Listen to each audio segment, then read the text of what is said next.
அவனுடைய அத்தனை விதமான சக்திகளும் அழிக்கப்பட்டு விடுகின்றன அல்லது சிதைக்கப்பட்டு விடுகின்றன. பண்பாடு இல்லை என்றால் பாரதம் இல்லை. அந்த ஒரு சில என்ற வார்த்தையை நான் அடிக்கோடிட்டுக் கொள்கிறேன்.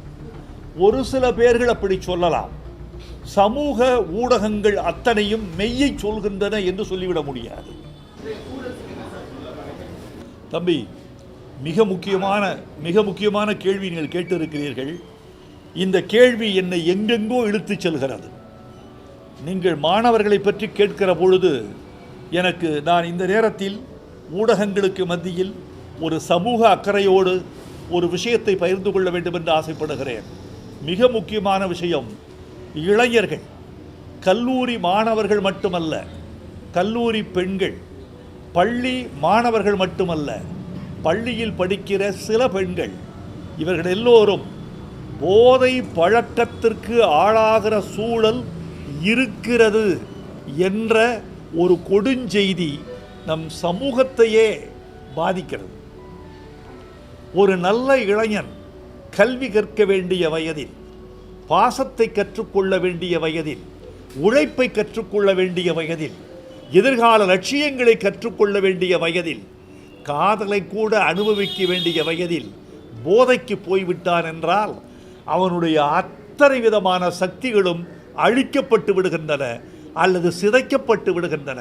எனவே போதை பழக்கத்தை ஒழித்து, ஒரு பண்பாடு இல்லை என்றால் பாரதம் இல்லை, நாம் பண்போடு வாழ்ந்திருந்தால் கேள்வியும் இல்லை என்று ஒரு பாட்டு எழுதியிருக்கிறேன். ராஜா சின்ன ரோஜா என்று நினைக்கிறேன், ரஜினி படம். அந்த பாட்டை திருப்பி போடுங்க, அடிக்கடி பயன்படுத்துங்க. பண்பாடு இல்லை என்றால் பாரதம் இல்லை. அந்த பண்பாடு என்ன பண்பாடு? போதைக்கு எதிரான பண்பாடு. எனவே மாணவ சமுதாயத்தை மாற்ற வேண்டுமென்றால் போதையில்லாத தமிழ்நாட்டை நாம் உருவாக்கக்கூடிய லட்சியத்தை பெற்றோர்கள், ஆசிரியர்கள், மாணவர்கள், அரசு என்ற 4 விதமான கூட்டணியில் இயங்கினால்தான் இதிலிருந்து நாம் மீண்டு வர முடியும். மாணவ சமுதாயத்தை ஒளிபடைத்த கண்ணினாய் வா, உறுதி கொண்ட நெஞ்சினாய் வா, கழிபடைத்த மதியினாய் வா என்று பாரதி அழைத்தானே, அந்த சமுதாயத்தை நாம் மீண்டும் விழிக்க முடியும்.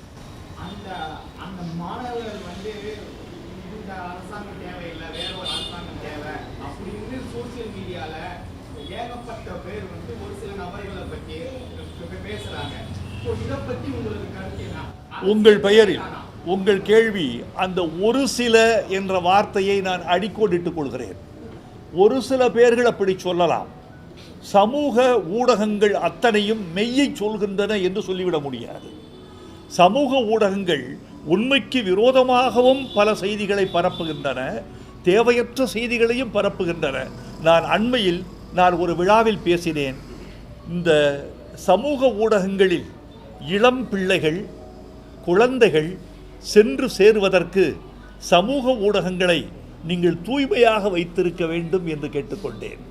குழந்தைகளை சாக்கடைக்கு பக்கத்தில் எந்த தாயாவது விளையாட விடுவாளா? நெருப்புக்கு பக்கத்தில் தன் குழந்தையை விட்டுவிட்டு வெளியே போவாளா ஒரு தாய்? சமூக ஊடகம் நெருப்பைப் போலவும் சாக்கடையைப் போலவும் சில நேரங்களில் சில பேரால் அல்லது பல நேரங்களில் பல பேரால் ஆக்கப்படுகிறது.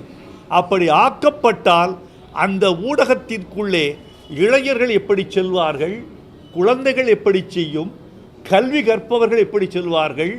வாழ்க்கையை நேசிப்பவர்கள் எப்படி செல்வார்கள்? எனவே சமூக ஊடகங்களை திருத்துகிற பணியும் நமக்கு இருக்கிறது. சமூக ஊடகங்களை மேம்படுத்துகிற பணியும் நமக்கு இருக்கிறது. சமூக ஊடகம் ஒரு விடுதலையை கொடுத்திருக்கிறது.